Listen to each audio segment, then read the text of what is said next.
Apa jadinya jika kekayaan datang dari perjanjian terlarang? Di Pekalongan, Pak Denny sukses besar berkat pesugihan Dewi Lanjar, menumbalkan pesaingnya. Tapi, satu persatu keluarganya lenyap misterius, menyisakan kegilaan dan kutukan abadi yang menjerat jiwanya. Angin malam dari Laut Jawa membawa aroma garam dan sedikit bau pewarna batik yang mengering, menyelimuti kota Pekalongan. Di salah satu sudut kota, dalam sebuah rumah sederhana yang juga berfungsi sebagai bengkel batik, Pak Denny duduk termenung di depan tumpukan kain mori putih. Usianya belum genap 40 tahun, namun kerutan di dahinya sudah menyerupai peta jalan yang rumit, hasil dari bertahun-tahun berjuang dalam bisnis batik yang tak kunjung membuahkan hasil signifikan. Setiap garis itu menceritakan kisah perjuangan yang tak berkesudahan, janji-janji yang belum terpenuhi, dan mimpi-mimpi yang kian menjauh. Sampai kapan kita begini, Pak? Suara lembut Bulastri, istrinya, memecah kesunyian. Ia meletakkan secangkir kopi hitam di samping Pak Denny, uapnya mengepul pelan. Pesanan semakin sepi, modal menipis. Anak-anak juga butuh biaya sekolah. Kekhawatiran terpancar jelas dari raut wajah Bulastri, meskipun ia berusaha menyembunyikannya dengan senyuman tipis. Pak Denny menghela napas panjang. Ia menatap wajah Bulastri yang lelah, namun sorot matanya masih memancarkan kesabaran dan harapan. Di balik pintu kamar, ia bisa mendengar tawar yang Risa dan Adi, kedua anaknya yang masih polos, bermain dengan boneka dan mobil-mobilan kayu. Tawa itu, alih-alih menenangkan, justru terasa seperti belati yang menusuk. Ia merasa gagal sebagai kepala keluarga. Beban sebagai tulang punggung keluarga terasa semakin berat di pundaknya, menekan setiap inci semangat yang tersisa. Dulu, ia bermimpi besar, mengembangkan batik Pekalongan ke seluruh penjuru negeri, bahkan dunia. Ia ingin menjadi pengusaha sukses, dihormati, dan mampu memberikan kehidupan yang layak bagi keluarganya. Sebuah rumah besar, pendidikan terbaik untuk anak-anaknya, dan masa tua yang tenang, itulah bayang-bayang masa depan yang selalu ia impikan. Namun, kenyataan jauh panggang dari api. Persaingan semakin ketat, inovasi sulit dikejar, dan modal yang pas-pasan membuat usahanya seolah berjalan di tempat, bahkan cenderung mundur. Ia merasa terjebak dalam lingkaran kemiskinan yang sulit diputus. Beberapa hari terakhir, sebuah nama terus terngiang di telinganya, Dewi Lanjar. Nama itu pertama kali ia dengar dari obrolan warung kopi, dari seorang kenalan lama yang tiba-tiba saja hidupnya berubah drastis dari miskin menjadi kaya raya dalam waktu singkat. Orang itu, Mbah Karto, hanya tersenyum misterius saat ditanya rahasianya. Ada jalan lain, Den. Jalan yang lebih cepat, bisiknya suatu sore. Matanya berbinar aneh. Asal kau berani bayar harganya. Kata-kata itu mengendap dalam benak Pak Denny, menjadi bibit gelap yang siap tumbuh. Pak Denny awalnya menepisnya sebagai omong kosong. Ia percaya pada kerja keras dan doa, pada rezeki yang halal dan barokah. Ia selalu mengajarkan kejujuran pada anak-anaknya. Namun, setiap kali ia melihat tumpukan tagihan yang tak kunjung terbayar, wajah khawatir Bulastri yang semakin kurus, dan mimpi-mimpi polos anak-anaknya yang ia tak mampu wujudkan, bisikan Mbah Karto kembali bergaung, semakin kuat dan sulit diabaikan. Dewi Lanjar, penguasa gaib Sungai Comal, konon bisa memberikan kekayaan berlimpah. Tentu saja, selalu ada syaratnya. Malam itu, di bawah temaram lampu minyak yang berkedip-kedip, Pak Denny memejamkan mata. Ia membayangkan dirinya berdiri di puncak kesuksesan, diselimuti kemewahan, dengan Bulastri tersenyum bahagia dan anak-anaknya tumbuh cerdas tanpa kekurangan. Lalu, ia membayangkan wajah-wajah pesaingnya, Pak Budi dengan toko batiknya yang selalu ramai dan pelanggannya setia. Kemudian ada Bu Siti, dengan motif inovatifnya yang digandrungi pasar, selalu selangkah di depannya. Mereka adalah penghalang. Mereka adalah tembok yang menghalangi mimpinya. Sebuah pikiran gelap mulai merayap masuk ke dalam benaknya, perlahan tapi pasti, mengikis benteng moral yang selama ini ia jaga. Ia mulai berpikir rasionalisasi yang keliru. Apa salahnya mencoba? Bisik suara dalam hatinya. Bukankah semua orang ingin sukses? Jika ada jalan pintas, mengapa tidak? Malam itu, Pak Denny tidur dengan hati yang gelisah. Namun di balik kegelisahan itu, sebuah keputusan mengerikan mulai terbentuk. Ambisinya telah membakar habis akal sehatnya, membuka pintu bagi kegelapan yang siap menyambut, mengantarkannya pada takdir yang tak terhindarkan. Keesokan harinya, Pak Denny tidak langsung bertindak. Ia menghabiskan waktu berhari-hari dalam kegelisahan, seolah ada dua suara yang bertarung sengit di dalam kepalanya. Satu suara mengingatkannya pada ajaran agama, pada nilai-nilai kejujuran dan kerja keras yang selalu ia pegang.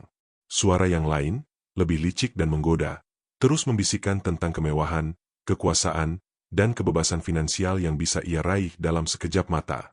Bisikan itu terasa manis, menjanjikan pelarian dari semua beban hidupnya. Akhirnya, suara yang kedua menang.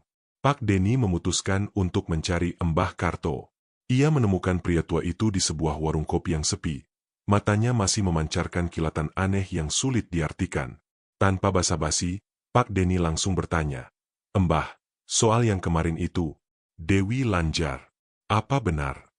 Ada getaran tak kentara dalam suaranya, campuran antara rasa ingin tahu dan ketakutan. Mbah Karto tersenyum tipis, menyesap kopinya perlahan.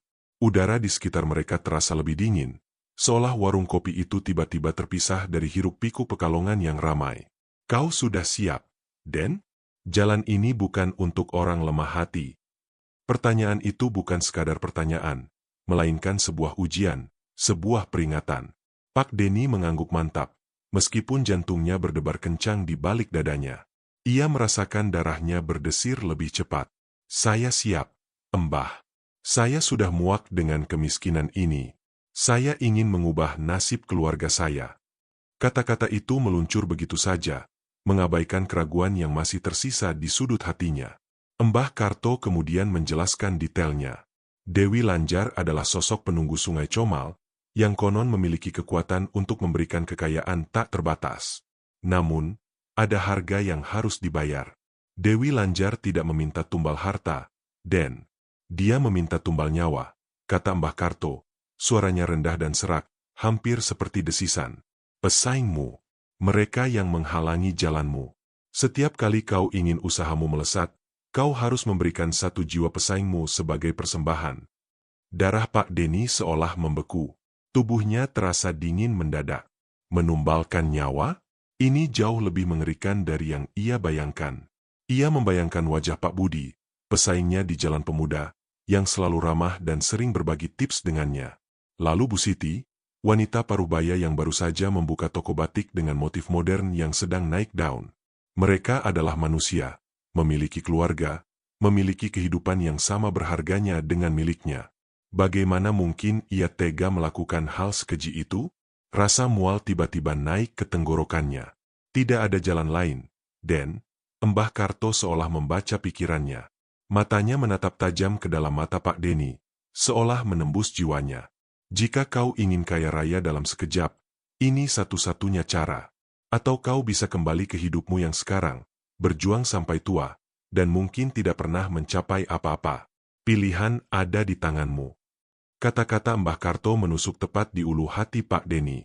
Ia teringat Bu Lastri yang semakin kurus karena menahan lapar, Risa yang ingin sekali punya sepeda baru, dan Adi yang selalu bertanya mengapa mereka tidak bisa berlibur seperti teman-temannya di sekolah. Rasa putus asa itu kembali datang, lebih kuat dari sebelumnya, mendorongnya ke tepi jurang yang curam. Perasaan gagal yang selama ini menghantuinya kembali menguasai. Bagaimana caranya? "Mbah." Suara Pak Denny tercekat. Ia tahu, saat pertanyaan itu keluar dari mulutnya, ia telah memilih jalannya. Pintu menuju kegelapan telah terbuka, dan ia melangkah masuk. Mbah Karto tersenyum puas, senyum yang lebih mirip seringai. "Nanti malam, datanglah ke pertemuan rahasia. Akan ada ritual khusus di tepi Sungai Comal. Kau akan bertemu dengan perantara Dewi Lanjar, dan di sana, kau akan mengucapkan janji suci." Sepanjang hari itu, Pak Denny bagai mayat hidup. Ia membantu Bu Lastri di bengkel, namun pikirannya melayang jauh, terkunci pada janji mengerikan itu. Ia mencoba meyakinkan dirinya bahwa ini semua demi keluarga, demi masa depan yang lebih baik, bahwa pesaingnya hanyalah rintangan yang harus disingkirkan demi kemajuan. Namun, setiap kali ia mencoba menenangkan diri, bayangan wajah Pak Budi dan Bu Siti muncul, disertai rasa mual yang luar biasa dan rasa bersalah yang menusuk. Malam tiba. Langit Pekalongan diselimuti awan hitam pekat, seolah alam pun menolak menyaksikan apa yang akan terjadi. Pak Denny berpamitan pada Bu Lastri dengan alasan ada urusan mendadak. Ia melangkah keluar rumah, meninggalkan kehangatan keluarga, menuju kegelapan yang akan mengubah hidupnya selamanya. Bisikan kegelapan telah menang, dan ia siap menjadi budak ambisinya, tak peduli berapa harga yang harus ia bayar. Malam itu, dinginnya angin pesisir Pekalongan terasa menusuk tulang. Pak Denny melangkah menyusuri jalan setapak yang gelap dan licin, menuju tepi Sungai Comal yang telah ditentukan Mbah Karto. Hatinya berdebar tak karuan, campuran antara rasa takut yang mencekam dan penasaran yang membakar. Lampu-lampu kota yang jauh tampak seperti kunang-kunang yang berkedip samar, seolah enggan menerangi langkahnya menuju kegelapan yang dipilihnya sendiri. Setiap langkahnya terasa berat, menyeretnya semakin jauh dari kehidupan normal yang ia kenal. Sesampainya di tepi sungai, ia melihat Mbah Karto sudah menunggu bersama dua orang asing berwajah datar, mengenakan pakaian serba hitam. Mereka berdiri mematung di tengah pepohonan yang rindang, menambah kesan misterius pada suasana. Di tengah mereka, sebuah sesajen telah tersusun rapi di atas tikar pandan, bunga 7 rupa yang beragam warnanya, kemenyan yang mengepulkan asap tebal dengan bau menusuk, dan beberapa benda aneh yang Pak Denny tidak kenali. Bau amis dari air sungai dan wangi kembang bercampur, menciptakan aroma yang memualkan dan membuat perutnya bergejolak. "Duduklah, Den," perintah Mbah Karto, menunjuk ke arah sesajen dengan gerakan dagu. Suaranya rendah, nyaris berbisik. Pak Denny duduk bersila di depan sesajen, tubuhnya gemetar halus. Matanya mencoba menembus kegelapan di sekelilingnya, namun hanya bayangan-bayangan samar yang terlihat. Suara gemericik air sungai terdengar lebih menyeramkan dari biasanya, seolah ada bisikan-bisikan tak kasat mata yang mengikutinya dari dalam air, mengelilingi dirinya. Salah satu pria berpakaian hitam mulai membacakan mantra-mantra dalam bahasa yang tidak ia mengerti. Suaranya berat dan monoton, menciptakan atmosfer yang semakin mencekam dan menghanyutkan kesadarannya. Asap kemenyan semakin tebal, membentuk gumpalan-gumpalan aneh yang menari-nari di udara, seolah memiliki kehidupannya sendiri. Pak Denny merasa kepalanya pusing, seolah ada tekanan kuat yang menekan otaknya, mencoba meremasnya. Ia mencoba memejamkan mata, namun bayangan-bayangan aneh mulai muncul di pelupuk matanya.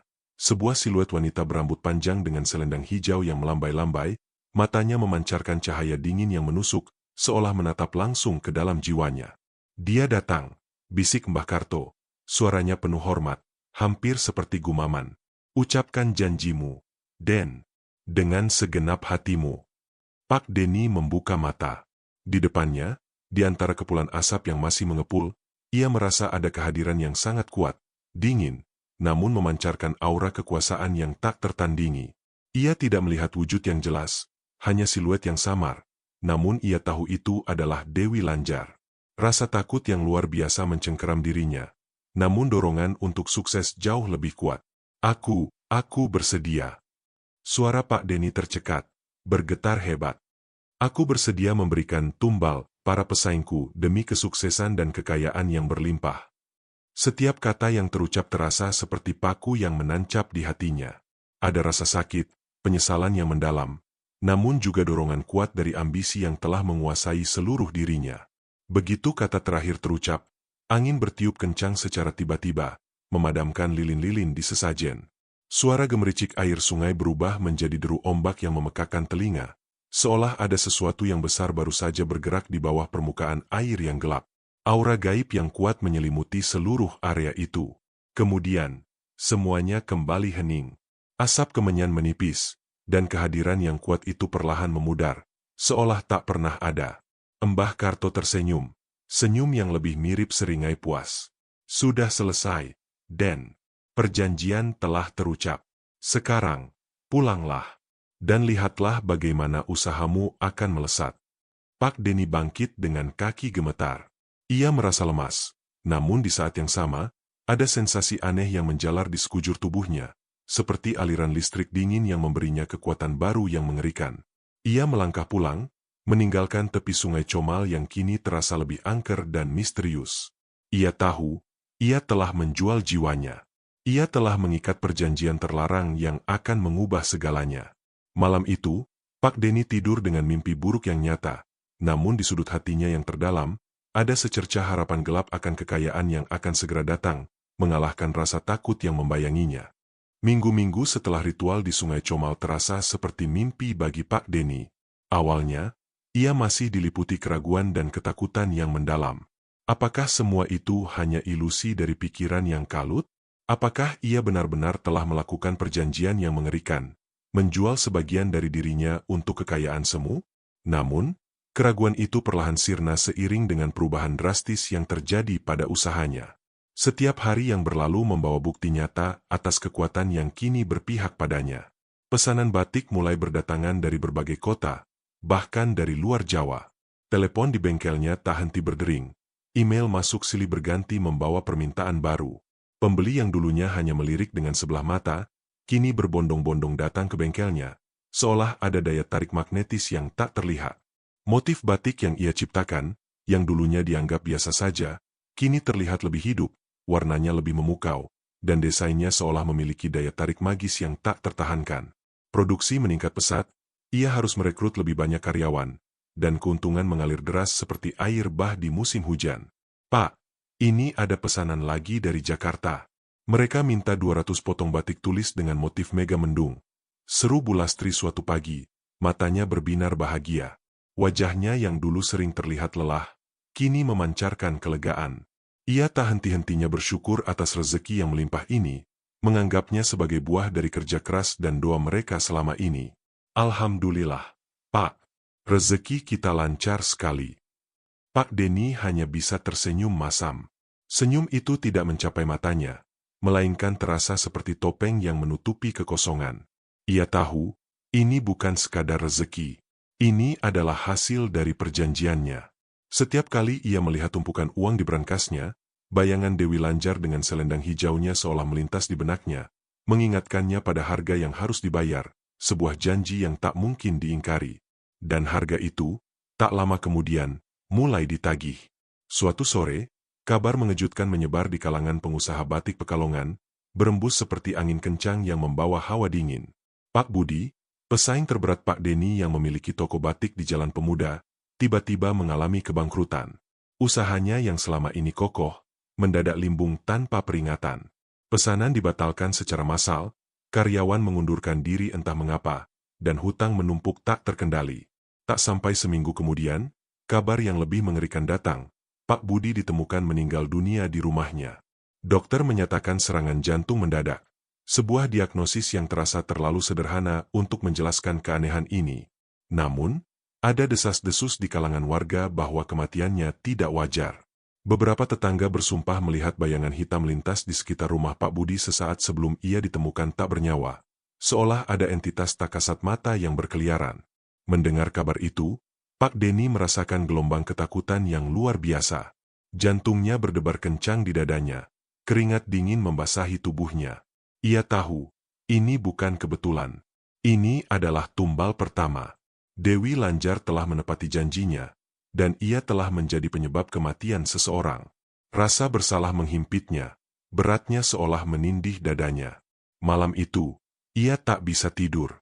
Setiap kali ia memejamkan mata, wajah Pak Budi yang ramah muncul di benaknya, disusul bisikan-bisikan menyeramkan yang seolah menertawakan penderitaannya, mengejek pilihan gelapnya.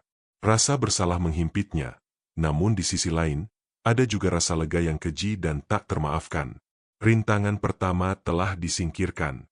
Jalan menuju puncak kesuksesan semakin terbuka lebar di hadapannya. Pak Denny mencoba menenangkan diri. Ini demi keluarga, bisiknya pada dirinya sendiri, mencoba meyakinkan hati nuraninya yang memberontak. Demi masa depan Risa dan Adi, Pak Budi, mungkin memang sudah takdirnya. Ia mencoba meyakinkan dirinya dengan dalih-dalih palsu, menutupi kebenaran yang mengerikan. Namun, jauh di lubuk hatinya, ia tahu bahwa ia telah melangkah terlalu jauh. Ia telah menodai tangannya dengan darah, dan tidak ada jalan kembali. Kekayaan yang ia raih terasa hambar, diselimuti bayangan kematian dan perjanjian terlarang. Ini hanyalah awal dari segalanya. Sebuah awal yang akan membawanya pada kehancuran tak terelakkan. Setelah kematian Pak Budi, usaha batik Pak Denny semakin tak terbendung. Ia menjadi fenomena di Pekalongan. Toko batiknya selalu ramai pembeli. Omsetnya melampaui semua pesaing, dan ia bahkan mulai merambah pasar ekspor. Impiannya terwujud dalam sekejap. Rumahnya yang dulu sederhana kini telah direnovasi menjadi megah, lengkap dengan mobil mewah yang terparkir di garasi dan perhiasan berkilauan untuk Bu Lastri. Anak-anaknya, Risa dan Adi, kini bisa menikmati segala fasilitas dan kemewahan yang dulu hanya bisa mereka impikan. Pak Denny memang hebat. Ya, usahanya maju pesat sekali. Bisik para tetangga dengan nada kagum bercampur iri saat melihat kemajuan pesat yang diraih Pak Denny. Mereka tidak tahu harga di balik kesuksesan itu, tidak menyadari bayangan gelap yang melingkupinya. Namun, di balik gemerlap kekayaan, hati Pak Denny semakin hampa. Rasa bersalah dan ketakutan terus menggerogoti jiwanya, mengikis kedamaian batinnya sedikit demi sedikit.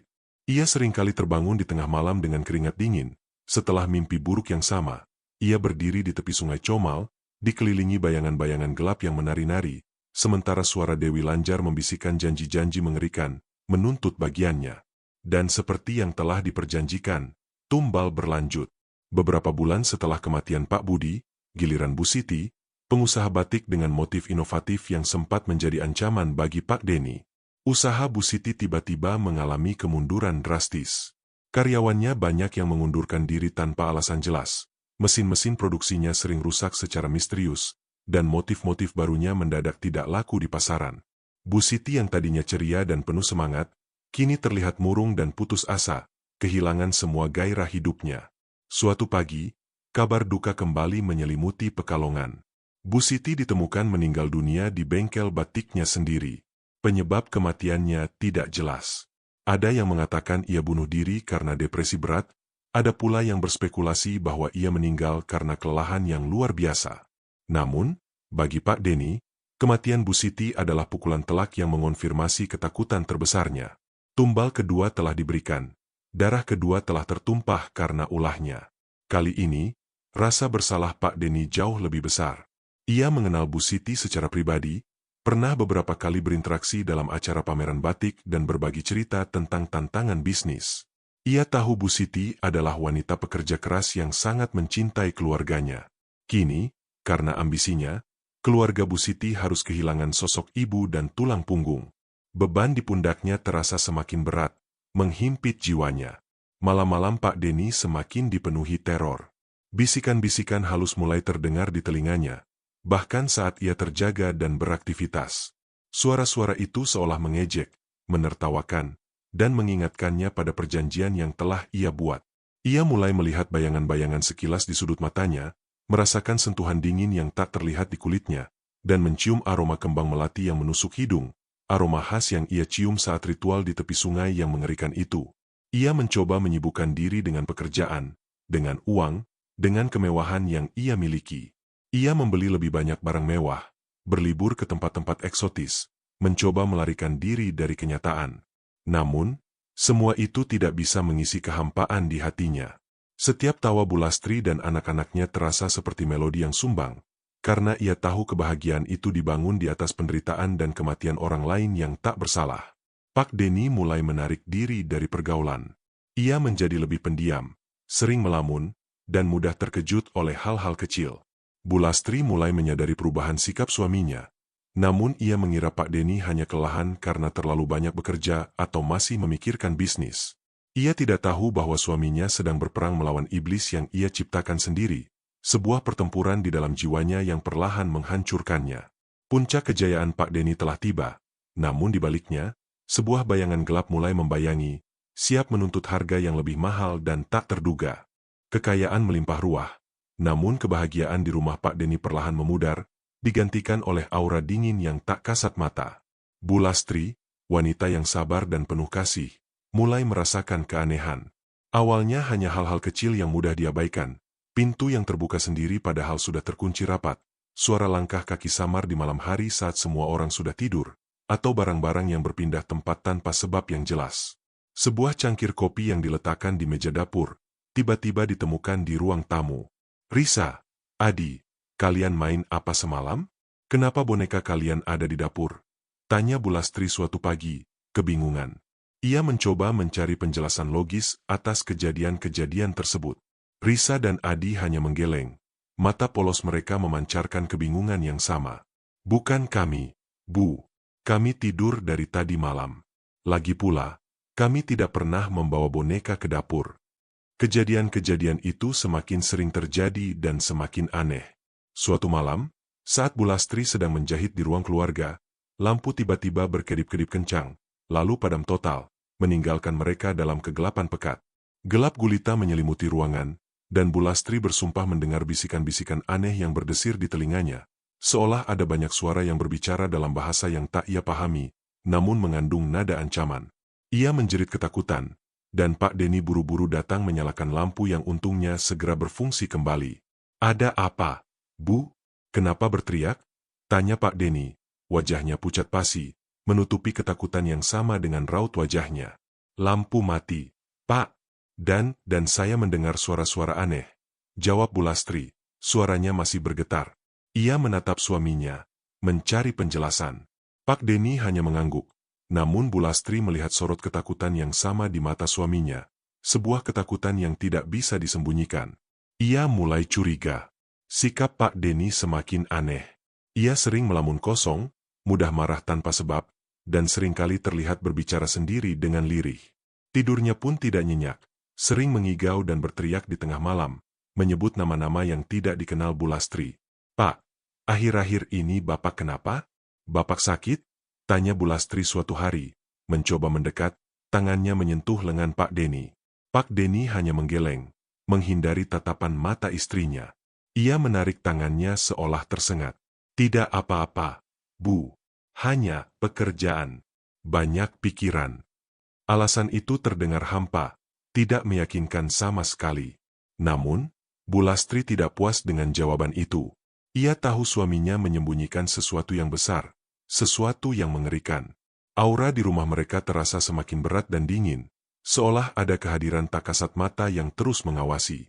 Risa dan Adi, yang dulunya ceria dan penuh tawa, kini sering terlihat murung dan ketakutan. Mereka sering mengeluh melihat bayangan-bayangan hitam di sudut ruangan, atau mendengar suara tawa cekikikan yang menyeramkan dari kamar kosong di lantai atas, yang dulunya adalah gudang. "Bu, aku takut tidur sendiri," rengek Adi suatu malam, memeluk Bu Lastri erat-erat. Wajahnya yang polos tampak begitu ketakutan.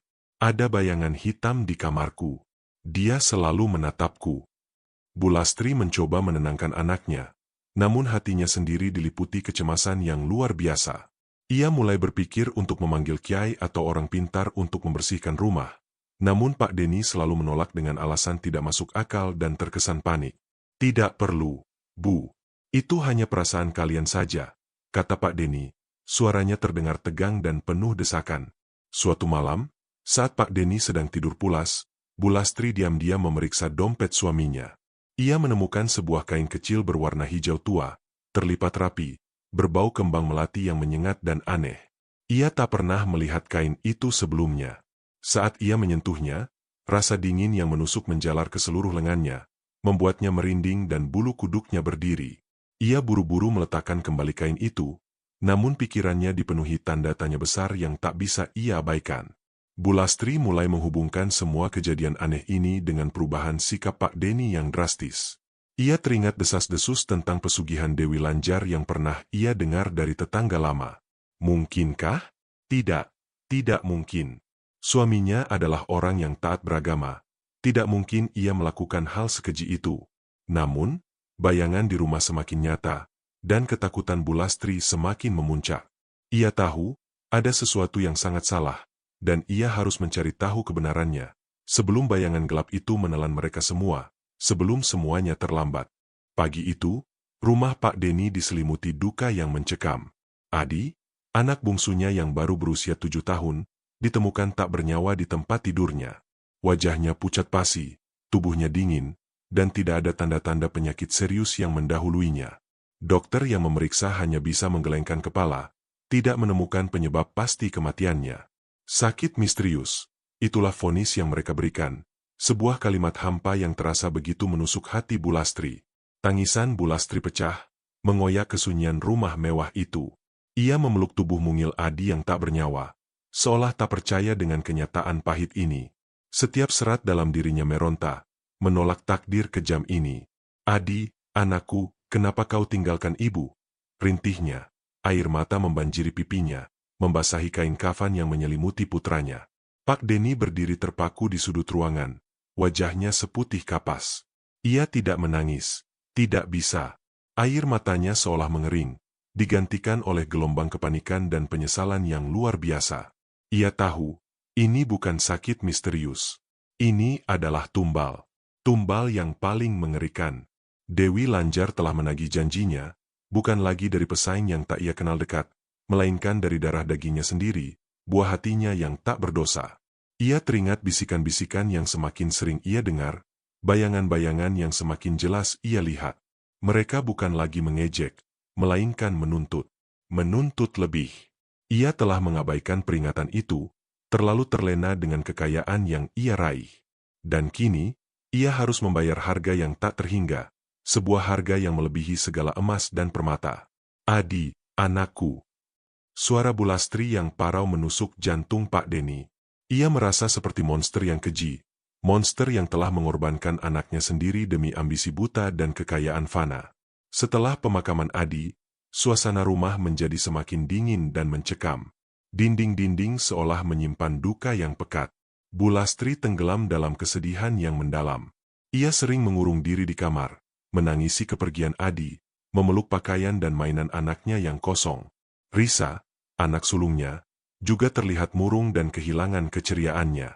Tawar riangnya telah hilang, digantikan oleh tatapan mata yang kosong dan penuh ketakutan, seolah ia bisa merasakan aura kegelapan yang menyelimuti rumah mereka.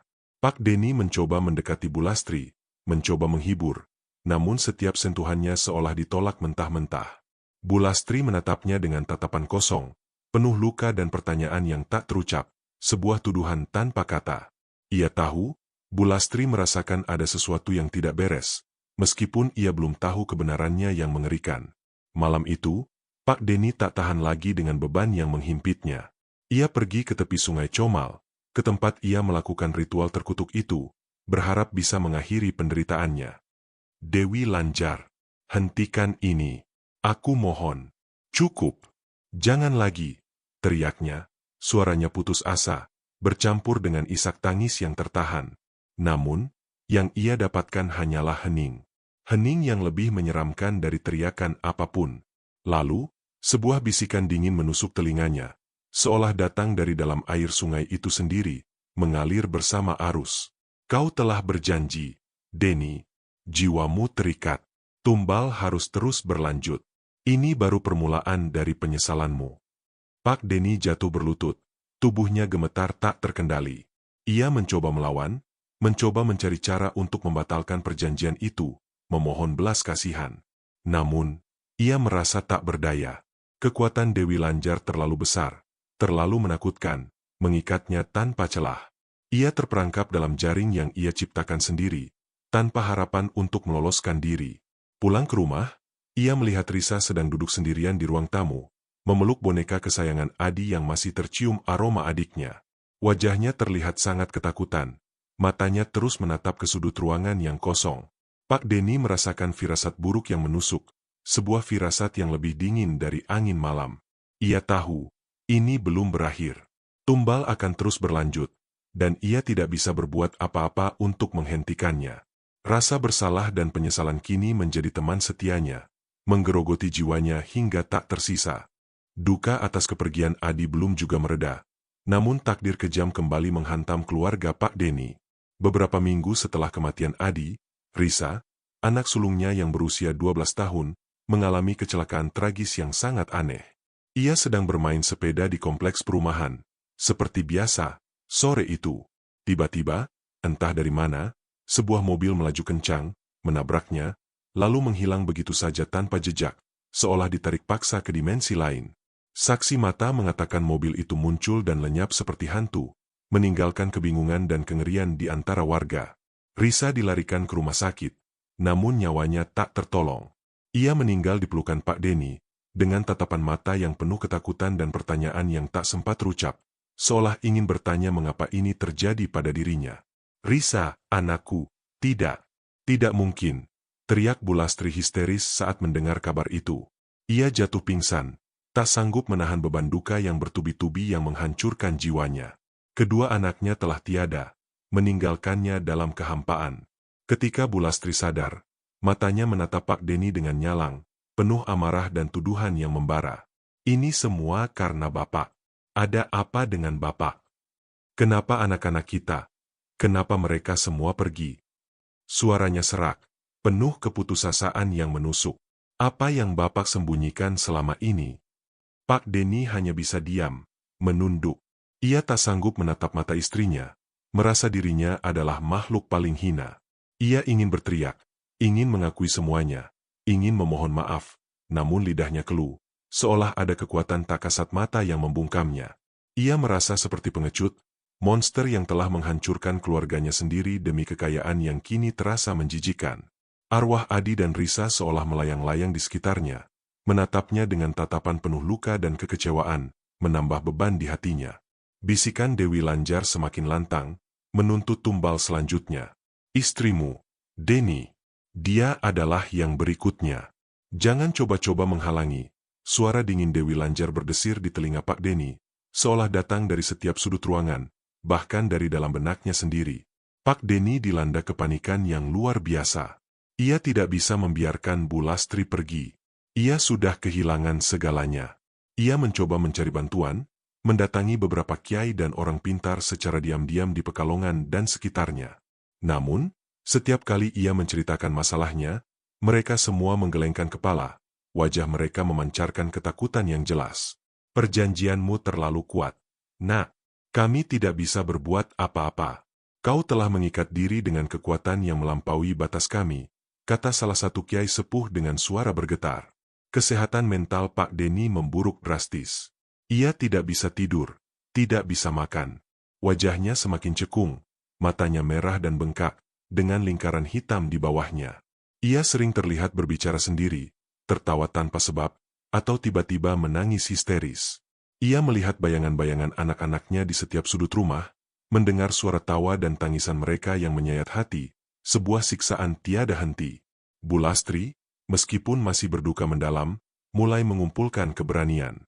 Ia tahu ada rahasia kelam yang disembunyikan suaminya, sebuah rahasia yang telah merenggut nyawa kedua anaknya.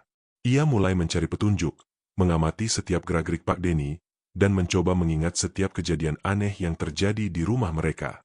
Ia teringat kain hijau di dompet Pak Denny, aroma kembang melati yang menyengat, dan perubahan drastis pada usaha batik suaminya yang dulu lambat.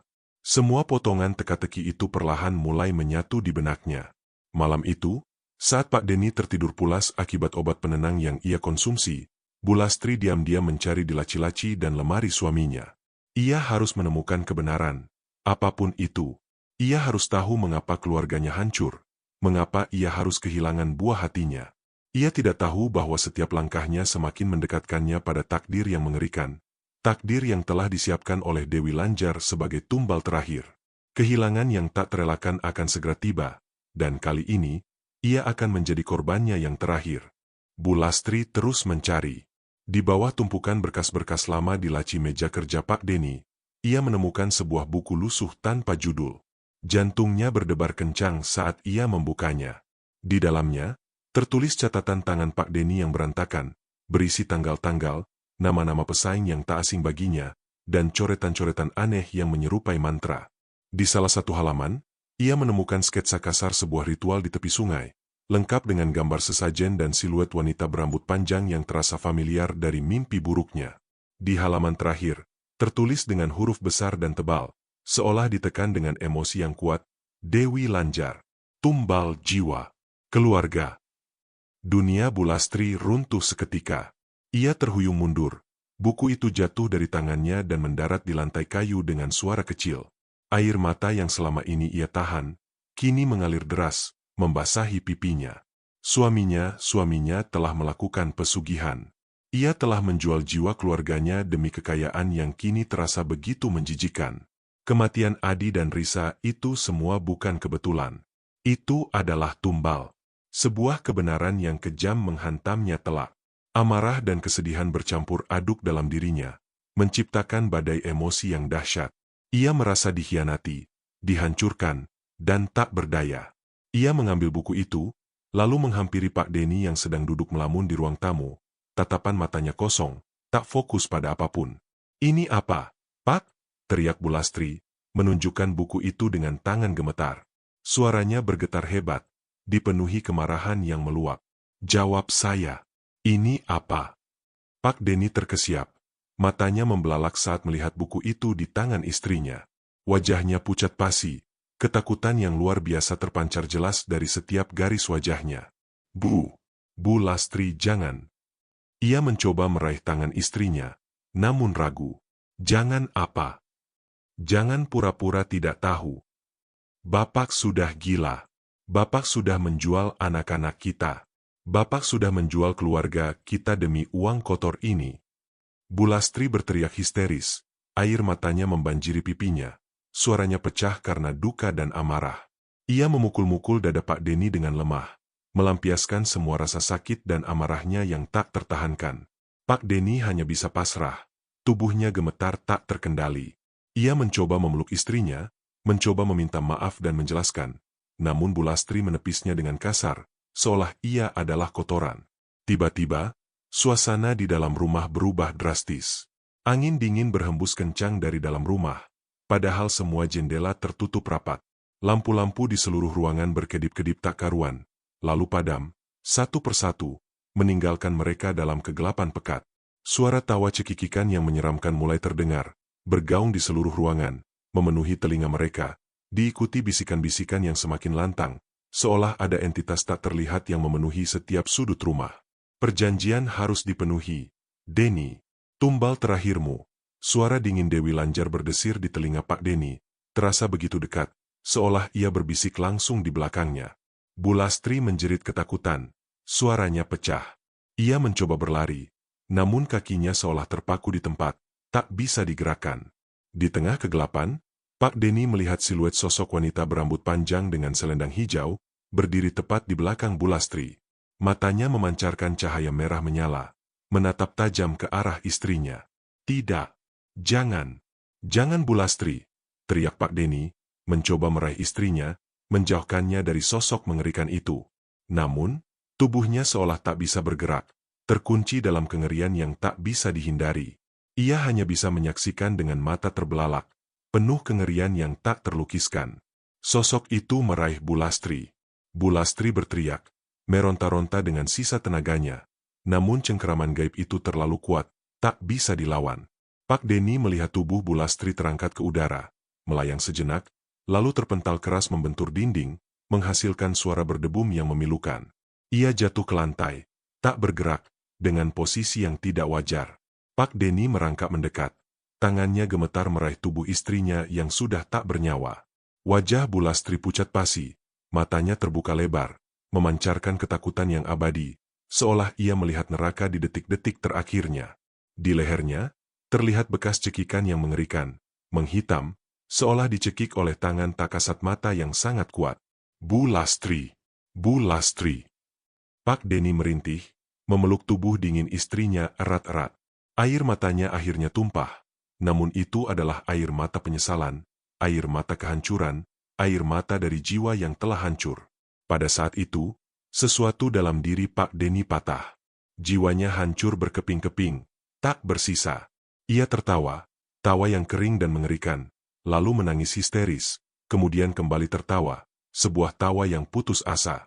Ia mengoceh tak jelas, menunjuk-nunjuk ke arah kosong, seolah melihat sesuatu yang tak terlihat oleh orang lain, berkomunikasi dengan entitas tak kasat mata. Pak Denny benar-benar kehilangan akal sehatnya.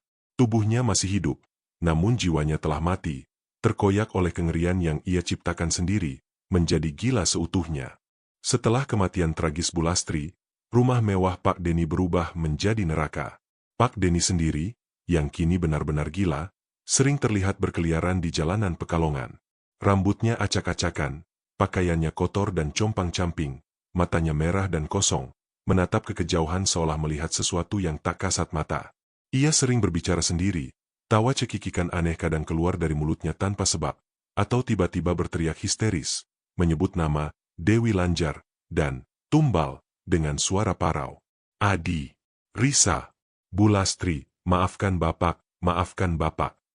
Rintihnya suatu kali, sambil menunjuk ke arah sungai Comal yang mengalir tenang. Wajahnya dipenuhi penyesalan yang tak terhingga, namun akal sehatnya telah lama meninggalkannya.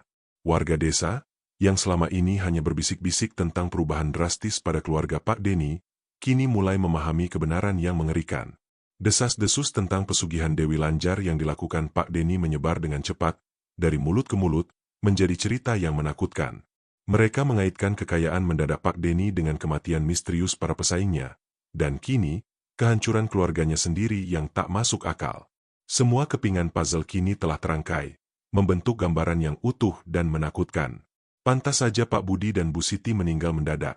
Bisik seorang tetangga pada yang lain, wajahnya pucat pasi. Ternyata Pak Deni pakai pesugihan. Anak-anaknya juga, kasihan sekali. Tumbal pesugihan itu memang kejam sekali. Sahut yang lain, suaranya bergetar menahan ngeri. Tidak ada kebahagiaan yang dibangun di atas penderitaan orang lain. Rumah Pak Deni yang dulunya megah, kini menjadi angker dan ditinggalkan. Tak ada yang berani mendekat. Jendela-jendela pecah, catnya mengelupas, dan semak belukar tumbuh liar di halaman. Konon, di malam hari, sering terdengar suara tangisan anak-anak dan wanita dari dalam rumah itu, disusul tawa cekikikan yang menyeramkan. Beberapa orang bahkan bersumpah melihat siluet wanita berambut panjang dengan selendang hijau melintas di jendela, seolah ia adalah penjaga baru di sana. Pak Deni, dalam kegilaannya, sering kembali ke rumah itu. Ia akan duduk di teras, menatap kosong ke dalam, seolah sedang berbicara dengan seseorang yang tak terlihat. Kadang ia terlihat memungut daun-daun kering, mengumpulkannya seolah itu adalah uang, lalu tertawa sendiri, tawa yang tak wajar. Ia mencoba meraih kembali kekayaan yang telah merenggut segalanya darinya. Para warga desa sering melihatnya berkeliaran di tepi sungai Comal, berbicara dengan air, atau mencoba meraih sesuatu yang tak ada di udara kosong. Mereka menjauhinya, takut akan aura kegelapan yang menyelimuti Pak Deni, seolah ia membawa kutukan itu sendiri. Kisah tentang pengusaha batik kaya raya yang hancur karena pesugihan Dewi Lanjar menjadi legenda horor di Pekalongan, diceritakan dari generasi ke generasi sebagai peringatan akan bahaya ambisi buta.